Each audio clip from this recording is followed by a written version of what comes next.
రాజధాని files. So ఈ పేరు వినగానే కాశ్మీర్ ఫైల్స్ సినిమా గుర్తొస్తుంది. అది ఎంత కంగారు పుట్టించిందో కొంతమంది రాజకీయ నాయకుల్లో.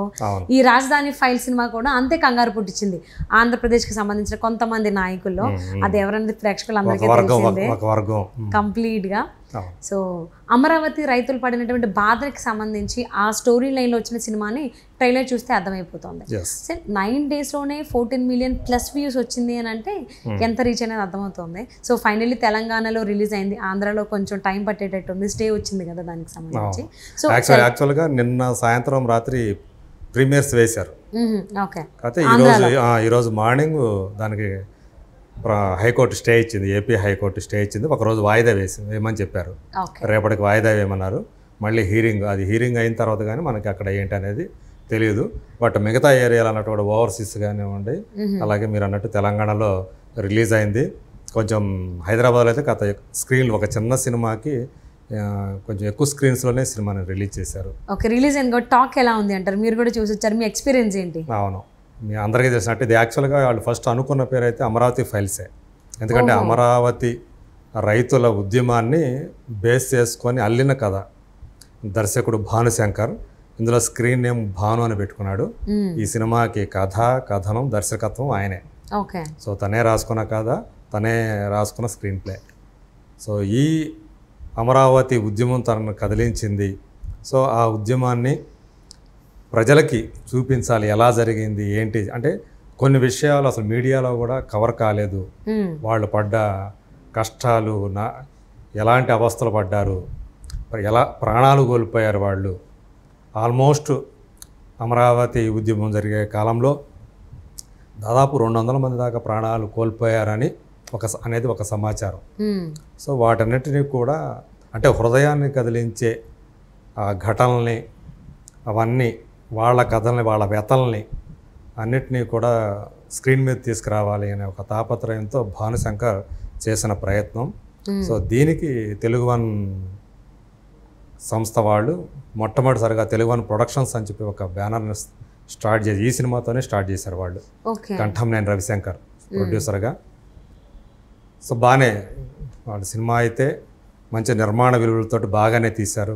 కొన్ని సీన్స్ అంటే అంత జన సమీకరణ, వాళ్ళు చెప్పిన దాని ప్రకారం అయితే ఎక్కడైతే కథ జరిగిందో, ఈ కథ ఏ ప్రాంతానికి చెందిందో అదే ప్రాంతంలో అంటే ఒరిజినల్ లొకేషన్స్లోనే, రియల్ లొకేషన్స్లోనే ఈ సినిమాని చిత్రీకరించారు.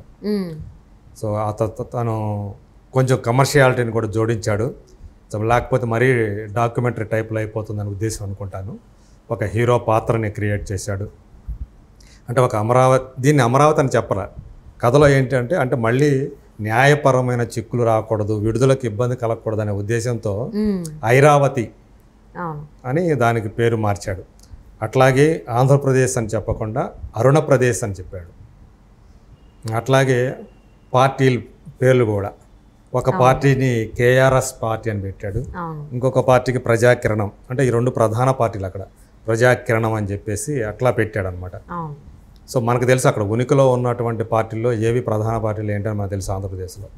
సో అలా బహుశా దీనికోసమే అలా పేర్లు మార్చాడు. అంటే సెన్సార్ ఇబ్బందులు కలగకూడదు, న్యాయపరమైన ఇబ్బందులు కలగకూడదు అనే ఉద్దేశంతో అలా మార్చాడు. బట్ ఏ పాత్రలు కూడా ఈ సినిమాలో కనిపించే పాత్రలకి ఏ పాత్రకి ఆయన పేరు పెట్టాల. మనం అనుకున్నటువంటి రాజకీయ నాయకులు కానివ్వండి, ముఖ్యమంత్రి కానివ్వండి, ఆ ముఖ్యమంత్రి పక్కన ఉండే ప్రధాన అనుచరులు లాంటి వాళ్ళు కానివ్వండి, వీళ్ళెవరిని కూడా పేర్లతో పిలవరు ఎవరో కూడా. సో కానీ డైలాగ్స్ కానీ అవన్నీ కూడా పేర్లు లేకుండానే వచ్చేస్తుంటాయి అన్నమాట. సో కాబట్టి మనం ఇమాజిన్ చేసుకోవటమే, ఏ క్యారెక్టర్ ఎవరు అంటే అనేది ఇమాజిన్ చేసుకోవటమే. సో వాళ్ళ ఐరావతి, ఇక్కడ మనం ఇంకా అమరావతి అని కాకుండా ఐరావతి ఉద్యమం, ఆ ఉద్యమం కోసం వాళ్ళు స్వచ్ఛందంగా ఎలా వచ్చారు, కులం పేరుతోటి అంటే వాళ్ళకి ఒక కులాన్ని అంటగట్టేసి ప్రత్యర్థి వాళ్ళు ఎవరైతే దాన్ని రాజకీయం చేయాలనుకున్నారో రాజకీయం చేసి దాన్ని వన్ సైడెడ్ చేసేసి ఇది ప్రజలకి సంబంధం లేనిది, కేవలం ఒక కులం వాళ్ళు ఆ ఏరియాలో తమకున్నటువంటి భూముల్ని వాటి విలువను పెంచుకోవడం కోసం చేసిన పని అన్నట్లు ఏదైతే చేశారో అదంతా కూడా ఇందులో చూపించడం జరిగింది. నిజానికి ఇది కేవలం ఒక కులం కాదు, ఇందులో అన్ని రకాల కులాల వాళ్ళు, అన్ని కులాల వాళ్ళు ఉన్నారు ఆ రాజధాని రైతుల్లో అనే విషయాన్ని ఈ సినిమాలో ఎస్టాబ్లిష్ చేశారు. ఓకే. అట్లా చూసుకుంటే ఒక ప్రధాన రైతు, ఆ రైతు భార్య, వీళ్ళిద్దరూ కూడా ప్రధానంగా కనిపిస్తారు. ఆ పాత్రలో వినోద్ కుమార్, వాణి విశ్వనాథ్ సీనియర్ యాక్టర్లు ఇద్దరు. సో వాళ్ళిద్దరూ భార్యాభర్తలుగా చేశారు. వాళ్ళ కొడుకుని ఈ సినిమాలో ఒక హీరోగా ఎస్టాబ్లిష్ చేశారు. సో ఆ కమర్షియల్ యాంగిల్ అనేది ఆ పాత్ర ద్వారా చేశారనమాట. ఓకే. అది సో కథ పరంగా చూస్తే దేనికి సంబంధించిందని అర్థమైపోతుంది. సో స్క్రీన్ ప్లే పరంగా, ఎందుకంటే భానుశంకర్ గారు ఎలా డైరెక్ట్ చేశారు, స్క్రీన్ ప్లే ఎలా ఉంది అంటే అనుకున్న విధంగా వచ్చింది, అవుట్పుట్ రీచ్ అవుతుంది అంటారా ప్రేక్షకులకి? భానుశంకర్ నాకు తెలిసి ఆయన వచ్చి ఆల్రెడీ 20 సంవత్సరాల పైన అయింది ఇండస్ట్రీకి వచ్చి.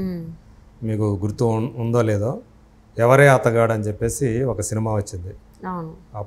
క్రియేటివ్ కమర్షియల్స్ అధినేత KS Ramarao senior most producer, చిరంజీవితో ఎన్నో పెద్ద పెద్ద బ్లాక్ బస్టర్లు ఇచ్చిన ప్రొడ్యూసర్. ఆయన కొడుకు అలెగ్జాండర్ వల్లభ అని ఆ సినిమాతో హీరోగా పరిచయం. ఆ సినిమాకి దర్శకుడు ఇతనే, భానునే. ఓకే.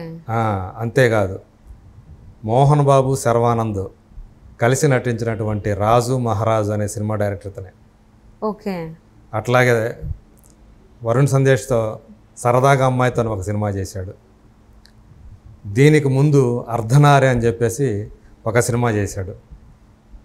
సో ఇలాంటి కొంచెం మంచి సినిమాలు, కాకపోతే ఏంటంటే పెద్ద హిట్ సినిమాలు రాలేదు అతనికి, బట్ డైరెక్టర్గా తన మంచి అనుభవం ఉన్నవాడే. సో తన అనుభవాన్ని అంతా రంగరించి ఈ రాజధాని ఫైల్స్ని ఒక ఫైర్ తోటి ఈ సినిమా అతను తీశాడు. సో స్క్రీన్ ప్లే కూడా అంటే చెప్పాను కదా, కొంచెం కమర్షియాలిటీని జోడించి ఒక హీరో పాత్రని సృష్టించి దీన్ని మలుచుకున్నాడు. సో స్క్రీన్ ప్లే పరంగా కానీ కథ పరంగా కానీ ఇదంతా కూడా అందాలి. ఈ కథ అందరికీ, ప్రజలందరికీ తెలియాలి. వాళ్ళల్లో ఈ స్ఫూర్తి ఏదైతే ఉందో, ఐరావతి ఉద్యమం ఏదైతే ఉందో, ఐరావతే రాజధాని మీకు తెలుసు. ఆ రాజధాని వస్తే ఎంతోమంది విద్యార్థుల, నిరుద్యోగుల కళలు ఫలిస్తాయి. ఆ ఏరియా బాగా డెవలప్ అవుతుంది, ఉపాధి పెరుగుతుంది. అలాగే ఎన్నో విద్యా సంస్థలు అక్కడికి వస్తాయి, యూనివర్సిటీలు వస్తాయి అనే ఉద్దేశంతో చేసినటువంటి ఆ ప్రయత్నం ఏదైతే ఉందో, ఒకరు చేసిన ప్రయత్నం ఏదైతే ఉందో దానికి రైతులు ఎంతగా సహకరించారు, వాళ్ళు స్వచ్ఛందంగా ఎలా చేశారు, ఇదంతా కూడా చాలా ఎఫెక్టివ్గా మంచి మంచి సన్నివేశాలతోటి డైరెక్టర్ తీశాడు భాను.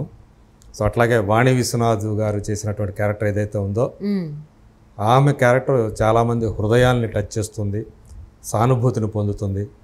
సో ఆమె పర్ఫార్మెన్స్ కూడా ఆ క్యారెక్టర్లో. అలాగే వినోద్ కుమార్ గారు, ఆయన ఎలాంటి పాత్రలు మనకు చేశారు, మౌనపోరాటం నుంచి మొదలైన ఆయన ప్రస్థానం. వినోద్ గారు కావచ్చు, లేదంటే వాణి విశ్వనాథ్ గారు, వీళ్ళిద్దరి గురించి మనం చెప్పుకోవాల్సిన అవసరం, ఎందుకంటే ఆయన ఎప్పటి నుంచో ఉన్నారు. వాళ్ళు ఎలాంటి అంటే చాలా చాలా డిఫరెంట్ క్యారెక్టర్స్ వాళ్ళు చేశారు. మరి హీరో హీరోయిన్ అయితే ఈ రాజధాని ఫైల్స్కి సంబంధించి కొత్త వాళ్ళు ఇంట్రడ్యూసింగ్ వాళ్ళు, ఇప్పుడు డెబ్యూ మూవీ వాళ్ళకి. సో వాళ్ళ పర్ఫార్మెన్స్ ఎలా ఉంది అంటారు? వాళ్ళు కూడా అఖిల్ అన్న అబ్బాయి పేరు, తమిళ యాక్టరు. సో తను చెప్పాడు అనమాట, తెలుగులో కొంతమంది యాక్టర్లను సంప్రదించాను కానీ వాళ్ళు భయపడ్డారు ఈ సినిమాలో యాక్ట్ చేయడానికి, అందుకని నేను తమిళ యాక్టర్ దగ్గరికి వెళ్ళాల్సి వచ్చింది. మొదట్లో అబ్బాయికి భాష రాకపోవడంతో కొంచెం డైలాగ్స్ చెప్పడానికి ఇబ్బంది పడ్డాడు, తర్వాత మళ్ళీ సెట్ అయిపోయాడు అని చెప్పాడు. బట్ ఈ సినిమాలో అబ్బాయి చూస్తే ఒక అసెంబ్లీ సీన్ కానివ్వండి, తర్వాత రైతులు చచ్చిపోయినప్పుడు అతను ప్రదర్శించినటువంటి పర్ఫార్మెన్స్, ఒక 70 మంది రైతులు ఒక సీన్లో తన అసెంబ్లీకి తీసుకొని వస్తాడు. వెళ్ళేటప్పుడు వాళ్ళందరూ కూడా తిరుగు ప్రయాణంలో చనిపోతారనమాట. ఓకే. సో అంటే ఒకేసారి చనిపోవడం కాకుండా వాళ్ళకి వాంతులు అవి అన్నీ అవుతాయి. హాస్పిటల్ తీసుకెళ్తే అందరూ కూడా చనిపోతారు. సో ఏదో విషాహారం తిని చనిపోయారు అని చెప్పేసి అనుకుంటారు.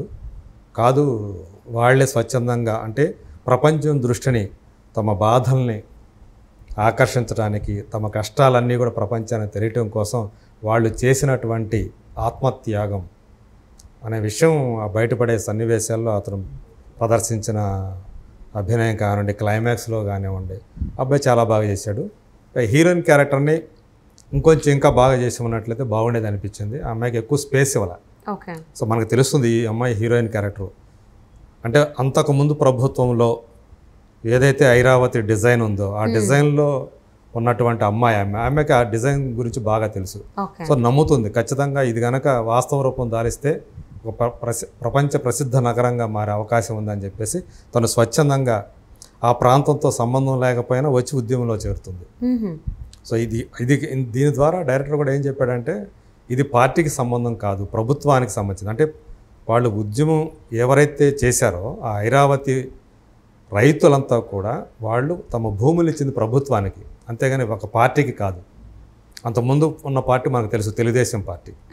తర్వాత అది తెలుగుదేశం పార్టీ ఇచ్చింది కాబట్టి, తీసుకొచ్చింది కాబట్టి దాన్ని పక్కన పెట్టేశారు వైసీపీ అనేది మనకందరికీ తెలిసినటువంటి ఒక వాస్తవం. సో దీన్ని అలా కాకుండా ఇది మేము ఆ పార్టీకి కాదు ఇచ్చింది, ఒక ప్రభుత్వానికి ఇచ్చాం. కాబట్టి ఒక ప్రభుత్వానికి ఇచ్చిన దానికి ఇంకొక తర్వాత ఏ ప్రభుత్వం వచ్చినా కానీ ఆ ప్రభుత్వం దాన్ని ఫుల్ఫిల్ చేయాలా. కానీ అలా కాకుండా మొత్తం మేము ఏదైతే మేము ఇచ్చామో మా స్ఫూర్తిని అంతా కూడా నీరు కారుస్తూ, మా ఉద్యమ స్ఫూర్తిని నీరు కారుస్తూ మొత్తానికి అంటే ఏ ఆశలతోటి మేము ఇచ్చామో, ఏ రాజధాని కోసం ఇచ్చామో అది నెరవేరకపోగా మా జీవితాలన్నీ తలకిందులు అయిపోయినాయి. మా ఉపాధి పోయింది. పొలాలన్నీ ఇచ్చేసిన తర్వాత వాళ్ళకి ఉపాధి లేదు. వాళ్ళకి ఏదైతే అంతకుముందు ప్రభుత్వం ఏదైతే హామీలు ఇచ్చిందో దానికి తగ్గటువంటి ఇళ్ళు కానివ్వండి, తర్వాత ఉద్యోగాలు కానివ్వండి, వాళ్ళకి అవన్నీ కూడా జరగకపోవటంతో ఈరోజు వాళ్ళంతే ఇబ్బందులు పడుతున్నారు. ఎందుకంటే స్టిల్ ఆ ఉద్యమం ఇంకా కొనసాగుతూనే ఉంది ఇప్పుడు వాస్తవంలో. ఆల్మోస్ట్ 4.5 years అబోవ్ అయిపోయింది. ఇంకో 2-3 వెళ్ళిపోతే 5 సంవత్సరాలు కూడా కంప్లీట్ అవుతాయి. సో ఇది కంప్లీట్గా యథార్థ ఘటన అని చెప్పేసి అని తెలిసిందే. అవును. ఇంకొక విషయం ఏంటంటే మనకు అందరికీ తెలిసినటువంటి ఒక క్యారెక్టర్ ఒకటి ఉంది. అంటే ప్రభుత్వాలకి పార్టీలకి వాటి విజయాల్లో కీలక పాత్ర పోషించిన ఒక వ్యక్తి ఉన్నాడు. తన ఐడియాలజీతోటి తన ఐడియాస్ చెప్పి ఆయా పార్టీలకి వాళ్ళు వచ్చేటట్టు అధికారంలోకి వచ్చేట్లు చేసినటువంటి ఒక పాత్ర ఒకటి ఉంది, ఢిల్లీకి సంబంధించినటువంటి ఒక పాత్ర. ఇందులో ముఖ్యమంత్రి ఇప్పుడు ప్రజెంట్ ఎవరైతే ఉన్నారో వాళ్ళు అధికారంలోకి రావడానికి అతని యొక్క మేధ పనిచేసిందని చెప్పే పాత్ర, ఎన్నికల వ్యూహకర్త ఇందులో ఉన్నాడు. ఇందులో కూడా పేరు పెట్టల.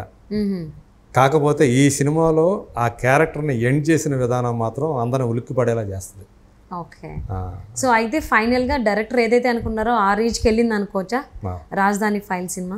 అదే అనే మనం అనుకోవాలి.